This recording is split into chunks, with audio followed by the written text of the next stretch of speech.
If you're interested in learning about an athlete who overcame childhood paralysis that was caused by polio and went on to become the first American woman to win 3 track and field gold medals at a single Olympic Games, then my Wilma Rudolph Black History Short is for you. Hi, and thank you for tuning in to Noir Histoire. I'm Natasha, and in this episode, I'll be sharing what I've learned about Wilma Rudolph. Born on June 23, 1940, died on November 12, 1994, notable track and field athlete, nationality, American.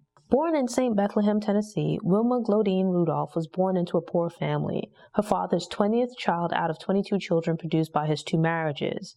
She was born prematurely, weighing just 4.5 pounds, a precursor to the health issues that would plague her childhood.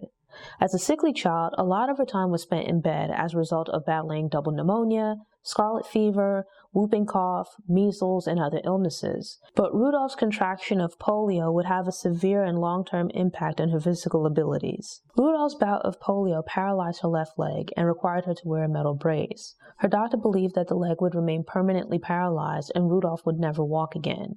But her mother had faith, which encouraged Rudolph to believe that in time she would walk again.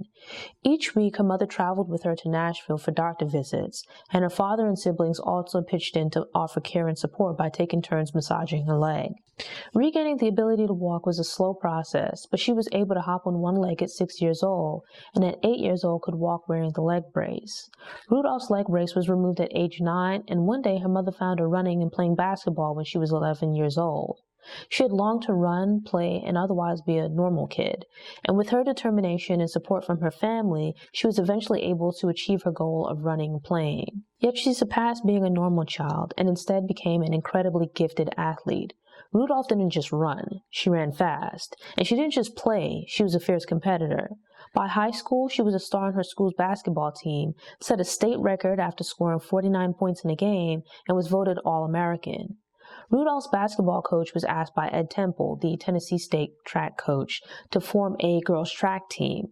As a fast forward on the basketball team, she was selected for the new track team as a sprinter. Despite still being in high school, she began training and competing with Temple's college team. Coach Temple was incredibly committed to the team, going so far as to use his own resources to help the girls train and travel. With his guidance and support, Rudolph became the youngest member of the 1956 U.S. Olympic track and field team. At the age of 16, she traveled with the team to Melbourne, Australia, where she won a bronze medal as part of the 400-meter relay team. Upon her return, Rudolph resumed her high school studies while also continuing with basketball and track and field. But her basketball career permanently ended when she became pregnant during her senior year. After giving birth to her first child, she was eventually able to return to running and later qualified for the 1960 U.S. Olympic team. When Rudolph arrived in Rome with the Olympic team, she was accompanied by familiar faces. Coach Temple was the U.S. team coach, and most of her Olympic teammates were also her teammates on the Tennessee State team. Rudolph placed first in the 100-meter, 200-meter, and 400-meter relay team, becoming the first American woman to win 3 gold medals at a single Olympic Games. During the Games, she set and tied solo records in the heats and semifinals and was part of the team that set a new relay record. Her performance garnered international attention, and she became one of the most popular athletes at the Olympics. Rudolph's triumphant return to America was celebrated with the hero's welcome. She'd attended segregated schools and lived under the system of Jim Crow, but here she wielded her influence by stating that she wouldn't attend the welcome home festivities if they were segregated. And with that, her celebratory banquet and parade were her hometown's first integrated events. She balanced academics with athletics for 2 more years, continuing with track and field while completing her degree in education. After ending her career as an athlete, Rudolph shifted her focus to working with children and young adults as a teacher and coach.